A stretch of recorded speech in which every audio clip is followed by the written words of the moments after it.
Good morning, students. Yesterday we have read about the chapter The Truly Beautiful Mind, and we have read till where the Einstein's personal life was discussed, where he married Elsa and he was divorced with Mileva Maric, and then he was writing his own theory and all these things. Okay? So till now we have discussed his own personal writings and personal life we have discussed. Now we will discuss about the theory of relativity which impacted in the life of human being. जो उनकी theory of relativity थी वो कैसे human की life में impact डालती है, हम लोग ये चीज़ देखेंगे. ठीक है, चलिए बेटा.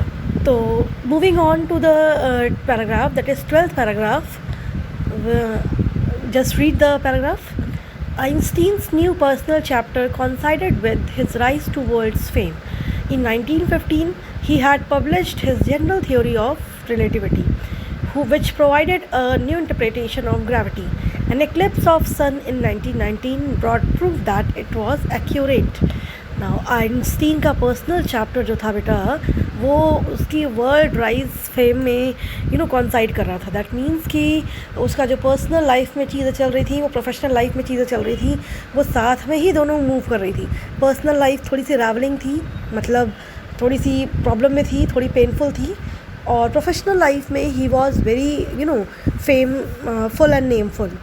Just as we have read the theory of relativity, now we know how important it is. तो यहाँ पे लिखा हुआ है कि in 1915 he had published his general theory of relativity. उस 1915 में जो भी theory of relativity के पेपर्स रिसर्च वर्क चल रहे थे वो पब्लिश हो गए 1915 में.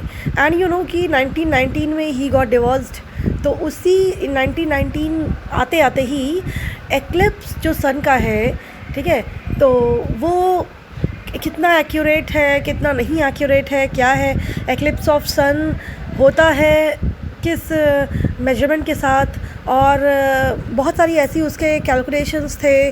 ठीक है, लाइक फॉर एग्जांपल कितने दिनों के बाद होगा एक्लिप्स ऑफ सन. जैसा कि पहले से ही आपको पता ही होगा, साइंटिस्ट लोग पहले से ही ये डायग्नोस कर लेते हैं कि कितने दिन पे एक्लिप्स होने वाला है, सोलर एक्लिप्स, लूनर एक्लिप्स, ये सब कब होने वाला है. तो ये लोग पहले से ही डायग्नोस कर लेते हैं. तो ये टाइम कितना परफेक्ट है, कितना एक्यूरेट है, ये सारी चीज़ें 1919 में उसने प्रूफ के साथ, आइंस्टीन ने प्रूफ के साथ प्रूव कर दी. यानी कि एक कैलकुलेटिव मेथड दे दिया, उसको प्रूव कर दिया that it is accurate. Now Einstein had correctly calculated in advance the extent to which the light from the fixed stars would be reflected through sun's gravitational field. अब आपको ये भी पता होगा बेटा कि बहुत सारे ऐसे कैलकुलेशंस हैं जो कि आप अब, जैसे कि फॉर एग्जांपल हम लोग पढ़ते हैं स्पीड ऑफ लाइट, हम लोग और भी चीज़ें पढ़ते हैं, बहुत सारी चीज़ें पढ़ रहे हैं अपनी लाइफ में. तो वो सारी चीज़ें हम लोग कहीं कैलकुलेट हम लोगों ने नहीं किया है, पहले से ही कैलकुलेटेड है. We just have to read. Okay, लेकिन आइंस्टीन के लाइफ में ऐसा नहीं था. आइंस्टीन के लाइफ में कुछ भी पहले से ही डिपेक्टेड नहीं था या पहले से ही लिखा हुआ नहीं था. ही had to prove all the things, he had to take out all the calculations. उनको सारी चीज़ें कैलकुलेट करनी पड़ी, सब कुछ प्रूफ करना पड़ा, एंड सारी प्रूफ के साथ सारी चीज़ों के कैलकुलेशंस को यहाँ पे प्रेजेंट करना पड़ा थ्योरी में. तो ये सारी चीज़ें आइंस्टीन के लिए थोड़ी डिफ़िकल्ट थी. हम लोगों को, आप खुद ही इमेजिन कर सकते हैं, पढ़ने में ही इतनी प्रॉब्लम होती है. आइंस्टीन ने सिर्फ पढ़ाई ही नहीं की है, आइंस्टीन ने उस चीज़ को प्रूव किया है. तो यहाँ पे टिल नाउ, जैसे कि हम लोगों ने पढ़ा कि आइंस्टीन ने हर चीज़ कैलकुलेशंस किए हैं. आप, हमारी और आइंस्टीन की लाइफ में कितना डिफरेंस है. हम लोग जो चीज़ें कैलकुलेट हो चुकी हैं उसको याद नहीं कर पा रहे हैं, और आइंस्टीन ने कैलकुलेट खुद से किया है. जस्ट इमेजिन कि कितना ज़्यादा माइंड रहा होगा उनके पास, how minded he would be, कि उन्होंने सब कुछ कैलकुलेशन किए हैं एंड प्रूफ के साथ किया है.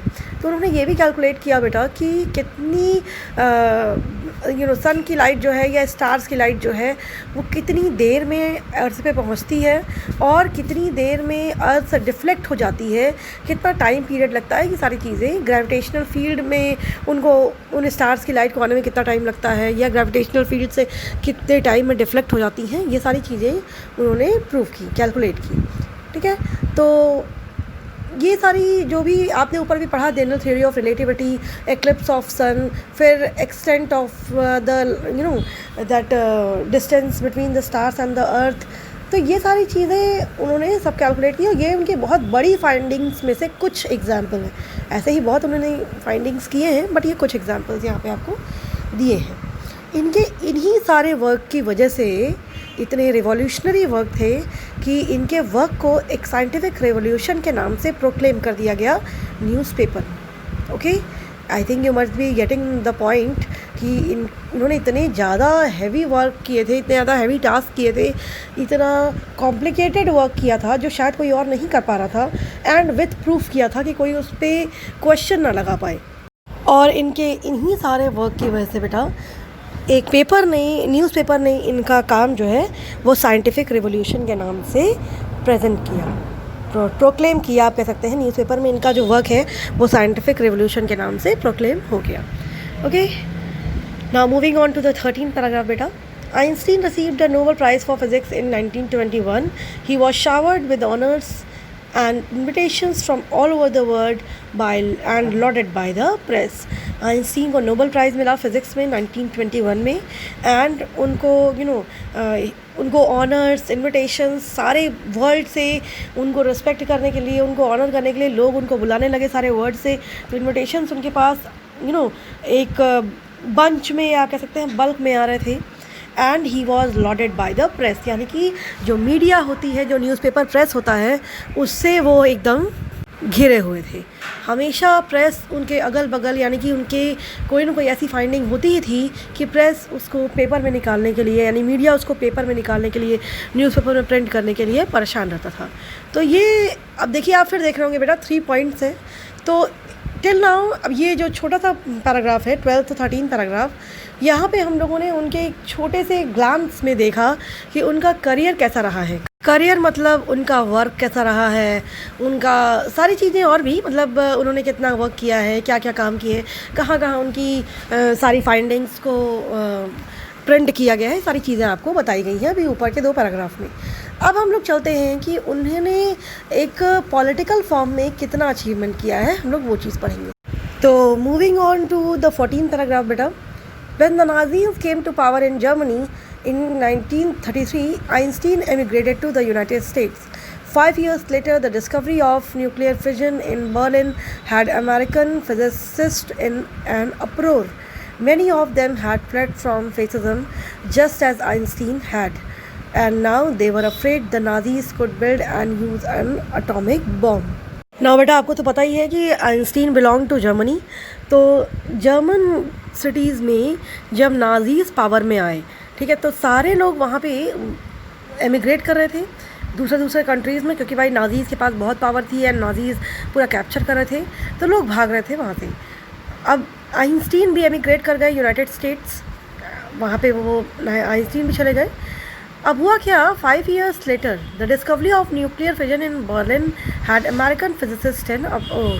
अब हुआ क्या बेटा, यूनाइटेड स्टेट्स में जब डिस्कवरी ऑफ न्यूक्लियर फिजन हुआ तो उससे अमेरिकन फिजिसिस्ट की इम्पोर्टेंस लेवल बहुत बढ़ गई थी। दैट मीन्स कि जिस कंट्री में भाई न्यूक्लियर फिजन का डिस्कवरी हुआ है, उस कंट्री के जो फिजिसिस्ट थे, जो साइंटिस्ट थे, उनकी इम्पोर्टेंस ऑब्वियसली बढ़ी गई थी। तो यहाँ पे अमेरिका में तो इस समय आइंस्टीन भी थे, उनकी भी इम्पोर्टेंस बहुत बढ़ गई थी। अच्छा, हुआ क्या उसके बाद बेटा, many of them had fled from fascism just as Einstein had. बहुत लोग ऐसे थे जो कि फेसिज्म से आए थे। फेसिज्म मतलब अपना मुँह छुपा के जर्मनी से भाग कर आए थे। ओके, यहाँ पे इसका सेंस यही है कि बहुत सारे ऐसे लोग थे कि जो आइंस्टीन, जैसे आइंस्टीन भाग कर आए थे जर्मनी से, यूनाइटेड स्टेट्स एमिग्रेट किए थे, वैसे बहुत सारे ऐसे साइंटिस्ट थे जो भाई एमिग्रेट करके आए थे, अपनी जान बचा कर आए थे वो लोग। अब उन लोगों को बहुत ये डर था कि शायद कहीं ऐसा ना हो कि हम लोग वापस बुला लिया जाए और नाजीज़ अपना एटॉमिक बॉम्ब हम पे यूज़ कर लें। लाइक फॉर एग्ज़ाम्पल, भाई अगर नाजीज़ हैं, वो जर्मनी को कैप्चर किए हैं और जर्मनी में कोई इंपॉर्टेंट साइंटिस्ट है ही नहीं, सब भाग रहे हैं, तो वो तो यही करेगा ना, मतलब नाजीज़ तो यही करेंगे कि जिस कंट्री में भागे हैं सारे साइंटिस्ट, वहाँ पे एटॉमिक बॉम्ब यूज़ कर लेगा, वहाँ पे एटॉमिक बॉम्ब एक्सप्लोड कर देगा। सो दैट होगा, इससे अच्छा होगा क्या कि ये चीज़ हमेशा पहले क्रूअलिटी में की आती थी बेटा, कि अगर आप मेरा साथ नहीं दे रहे हैं तो आप किसी का साथ नहीं देंगे। दैट मीन्स कि अगर जर्मनी में बहुत अच्छे अच्छे साइंटिस्ट नहीं हैं तो वो साइंटिस्ट फिर कहीं ज़िंदा नहीं रहेंगे। ऐसा जो कैप्चर करता था, जैसे ब्रिटिशर्स जो थे वो जब इंडिया को कैप्चर किए थे तो उनको यही था, उनका सेंस यही था कि जो भी इंडिया करे वो ब्रिटिशर्स के लिए करे, और अगर नहीं कर रही है ब्रिटिशर्स के लिए तो अपने लिए भी ना करे। तो ये वाला सेंस रहता है। तो नाजीज़ जब पावर में आए जर्मनी में तो उनको लगा कि अमेरिकन फिजिसिस्ट ने न्यूक्लियर फिजन एक्सप्लोर किया है और इतनी सारी चीज़ें डिस्कवर की हैं, तो उनको लगा कि या तो ये करें तो जर्मनी के लिए करें जहाँ पे हम लोग पावर में हैं, और या तो ये ना करें। तो इस वजह से उन बहुत डर गए थे सारे जो फिजिसिस्ट थे, जो सारे साइंटिस्ट थे। उनको लगा कि कहीं ऐसा ना हो कि ये हमारे ऊपर कोई एटॉमिक बॉम्ब ड्रॉप करें या अमेरिका के ऊपर एटॉमिक बॉम्ब ड्रॉप करें या ऐसा कुछ हो। तो इस वजह से वो लोग काफ़ी डरे हुए थे। ठीक है, तो लेट्स सी कि आगे क्या वो करते हैं ना। बेटा, एक कलीग की अर्जिंग पे, at the urging of a colleague, Einstein wrote a letter to American President Franklin D. Roosevelt on 2nd August 1939 in which he warned a single bomb of this type exploded in a port might very well destroy the whole port together with some of the surrounding territory. His word did not fail to have an effect. The Americans developed an atomic bomb in secret project of their own and dropped it on the Japanese city of Hiroshima and Nagasaki in August 1945. अच्छा, उन्होंने क्या किया बेटा, करीक की urging पे, करीक की रिक्वेस्ट पे उन्होंने American president Franklin D Roosevelt को एक लेटर लिख दिया। और क्या लिखा, 1939 में लेटर लिखा था। उन्होंने वार्न किया कि एक सिंगल बॉम्ब अगर नाजीज़ ने एक्सप्लोड कर दिया पोर्ट पे तो जो है कि पूरा पोर्ट जो है डिस्ट्रॉय हो जाएगा। ओके, तो सराउंडिंग टेरिटरी भी डिस्ट्रॉय हो जाएगी, जिससे हम लोग भी खतरे में आ जाएंगे। अब उन्होंने की कहा कि हिज वर्ड, अच्छा उनका ये कहना ही बस, क्योंकि भाई इतने बड़े साइंटिस्ट थे तो वो कुछ भी कहेंगे तो वो इफेक्टफुल रहेगा, कोई छोटे मोटे पर्सन तो थे नहीं वो। जैसे ही उन्होंने ये चीज़ कही कि भाई नाजीज़ अगर एक भी बॉम्ब एक्सप्लोड करेंगे तो पूरी टेरिटरी को एक्सप्लोड कर देगा और ऐसा वैसा, उन्होंने जैसे ही कहा ये सारी चीज़ें बेटा, वैसे ही इतना उनका इफ़ेक्ट हुआ इस चीज़ का कि अमेरिकन प्रेसिडेंट ने अपनी सिक्योरिटी के लिए बॉम्ब जो है सीक्रेट प्रोजेक्ट में बनाना शुरू कर दिया। और अमेरिकन ने जैसे ही बॉम्ब बनाया तो just for the safety purpose उन्होंने ही दूसरे कंट्रीज़ पर एक्सप्लोड करना शुरू कर दिया ताकि सब डर जाएं।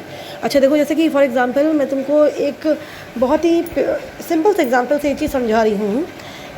अगर किसी को आपको डराना है, ओके, लाइक फॉर एग्ज़ाम्पल आपको किसी को बताना है कि हम बहुत बड़े गुंडे हैं या बहुत बड़े ऐसा कुछ हैं, मतलब लाइक फॉर एग्ज़ाम्पल आपको किसी को बहुत ज़्यादा अपने से दूर रखना है या डराना है, तो आप क्या करेंगे, बिना उसके मारे ही आप लगेंगे उसको मारने, बिना उसके कुछ करे ही आप उस पर ही नेगेटिव इफेक्ट करने लगेंगे, उसको मारने लगेंगे, पीटने लगेंगे, दिखाने लगेंगे कि आई एम सो पावरफुल, और ताकि वो पहले से ही डर जाए, वो कुछ करे ही नहीं। I hope you are getting my point कि हम लोग पहले से ही ऐसा कुछ करने लगेंगे ताकि वो रिटर्न में कुछ करे ही नहीं, वो इतना डर जाए कि कुछ करे ही नहीं। तो यहाँ पे यही काम हुआ था। अमेरिका के पास कुछ था नहीं, लेकिन अमेरिका ने जैसे ही वो डेवलप किया, that is their bomb, atomic bomb secret project भी, उन्होंने खुद ही दूसरी कंट्रीज़ पर डालना शुरू कर दिया, एक्सप्लोर करना, कि ये सबको पता चल जाए कि भाई अमेरिका भी बहुत ज़्यादा पावरफुल है और अमेरिका पे कोई बॉम्ब एक्सप्लोड ना करे। ओके, तो ये डराने का सब तरीका था।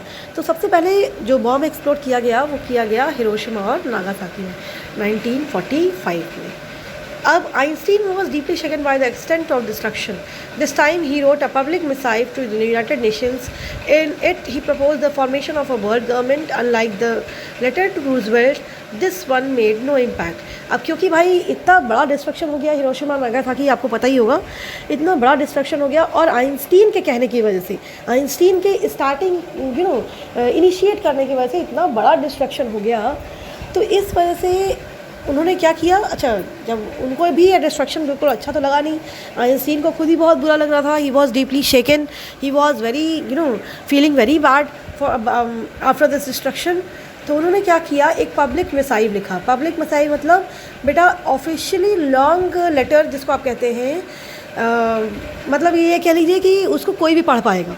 ओके, ये कोई ऐसा नहीं था कि सिर्फ डॉक्यूमेंट्री है कि जिसको आप भेजेंगे लेटर वही पढ़ पाएगा। पब्लिक मिसाइल जैसे आजकल आप देखते हैं ट्विटर है, अगर मैं आज का आपको एग्जाम्पल दूँ तो ट्विटर है, तो जैसे ट्विटर है बेटा, तो you can tweet, and if Narendra Modi is tweeting anything, या if Salman Khan is tweeting anything, या Amitabh Bachchan is tweeting anything, तो वो सिंपल चीज़ें नहीं हैं. अमिताभ बच्चन का एक कोई भी स्टेटमेंट ट्वीट करना, इसका मतलब आप खुद ही जानते हैं कि उनके पूरे पर्सनालिटी को रिफ्लेक्ट करता है वो सारी चीज़ें. I hope you are getting my point. अभी इस समय ट्विटर का इतना ज़्यादा जो है इम्पैक्ट है कि अगर कोई भी सेलिब्रिटी एक स्टेटमेंट में ट्वीट कर रहा है तो वो पूरा न्यूज़ में आता है. तो पहले ऐसे ही लेटर्स होते थे, पब्लिक में साइब होती थी जिसको सब पढ़ सकते हैं अगर कोई भी लिख रहा है तो आइंस्टीन भाई बहुत पहुँचे हुए इंसान तो थे ही. दैट मीन्स कि बहुत ज़्यादा जिसको आप कह सकते हैं बहुत पावरफुल पर्सन तो वो थे ही. उन्होंने क्या किया, पब्लिक मिसाइल लिखी और यूनाइटेड नेशंस को, और उसमें उन्होंने लिखा कि एक वर्ल्ड गवर्नमेंट फॉर्म होनी चाहिए. ओके अब उन्होंने जैसे रूजवेल्ट को लेटर लिखा था, फ्रैंकलिन डी रूजवेल्ट को, वैसा लेटर नहीं लिखा. अब उन्होंने लिखा कि एक वर्ल्ड गवर्नमेंट फॉर्म होनी चाहिए जिससे सारी चीज़ें पहले डिस्कस होनी चाहिए. फॉर एग्जांपल जैसे कि वर्ल्ड गवर्नमेंट में हर कंट्री का एक पर्सन आएगा, रिप्रेजेंटेटिव रहेगा, और वहाँ पे हर चीज़ें डिसाइड होंगी, उसके बाद ही कोई एक्शन लिया जाएगा. ओके तो उन्होंने ये चीज़ कही, ये बहुत अच्छा सजेशन था, ये बहुत ही अच्छा सजेशन था. लेकिन क्योंकि उनके एक सजेशन से लोग इतना ज़्यादा झेल चुके थे, जिसको आप कहते हैं सफ़र कर चुके थे, हिरोशिमा और नागासाकी का जो इम्पैक्ट था वो इतना बुरा हो चुका था उनका ही सजेशन की वजह से, इसलिए इस बार उनके सजेशन पर किसी ने ध्यान ही नहीं दिया. जब आप एक बार कोई गलत सजेशन दे देते हैं तो दूसरी बार कोई सुनता ही नहीं है आपके सजेशन को. तो इस बार उनके सजेशन ने, unlike the letter to Roosevelt, this one made no impact. But over the next decade, Einstein got ever more involved in politics, agitating for an end to arms build-up and using his popularity to campaign for peace and democracy. अच्छा हुआ क्या बेटा कि Einstein इससे बहुत ही एक तरह से उदास नहीं हुए थे. उनको लग रहा था कि भाई पहली बार हमने सजेशन दिया, इतना ख़राब निकला, तो शायद दूसरी बार सजेशन मेरे इसीलिए इम्पैक्ट नहीं डाल रहे हैं, इफ़ेक्ट नहीं कर रहे हैं. तो उन्होंने क्या किया बेटा, उन्होंने अपने लाइफ को इवन मोर पॉलिटिक्स में इन्वॉल्व कर लिया. ओके अब उनका मेन मोटो ये था कि कोई भी काम ये आर्म्स और एमिनेशंस और टूल्स से ना हो, मतलब गोली बंदूक और ये सब का काम कहीं भी ना पड़े. उनको ऐसा लगता था कि अब जो भी काम हो वो हमेशा पीस और डेमोक्रेसी से हो, मतलब बातचीत करके सुलह हो जाए, बातचीत करके कोई काम बन जाए, ऐसे हर काम हो.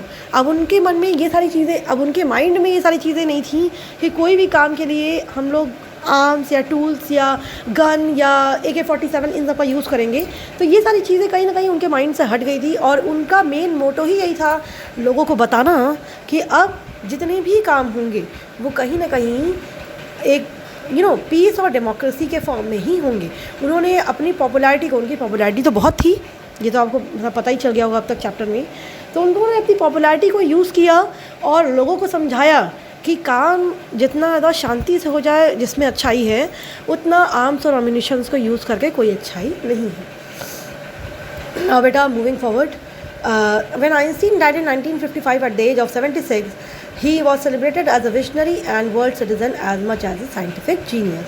हुआ क्या, 1955 at the age of 76 Einstein की डेथ हो गई, और उनकी डेथ को विजनरी और वर्ल्ड सिटीज़न के फॉर्म में सेलिब्रेट किया जाने लगा. या जैसा कि साइंटिफिक जीनियस के फॉर्म में सेलिब्रेट किया जाता है, वैसे ही विजनरी और वर्ल्ड सिटीज़न के फॉर्म में भी उनको सेलिब्रेट किया जाने लगा. ओके यहाँ पे विजनरी का मतलब होता है बेटा दूरदर्शी, जो बहुत दूर की चीज़ें पहले ही सोच लेता है, पहले ही आप आइडिया लगा लो कि क्या होने वाला है, तो उसको कहते हैं visionary. Okay and world citizen मतलब जो इंसान पूरी दुनिया के हर सिटीज़न के बारे में सोचकर फ़ैसला लेता हो. तो ऑब्वियसली पहले एक गलत डिसीजन के बाद आइंस्टीन ने कभी भी अपनी लाइफ में कोई ऐसा डिसीजन नहीं लिया जिससे वर्ल्ड के किसी भी सिटीज़न पे कोई भी बात आए. दैट मीन्स किसी का भी घाटा हो, किसी का भी आप कह सकते हैं किसी भी सिटीज़न का नुकसान हो, ऐसा कोई भी डिसीजन उन्होंने अपनी लाइफ में नहीं लिया. ओके सो और उनको साइंटिफिक जीनियस तो आप जानते ही हैं कहा जाता है. तो ये सारी चीज़ें उनको एक तरह से उनकी लाइफ में उनका एक टैगलाइन बन गई, और उनके डेथ डे को बाद में इसी सब नाम से सेलिब्रेट किया जाने लगा. तो I think the chapter is completed In the next class, we will discuss the question and answers. Thank you.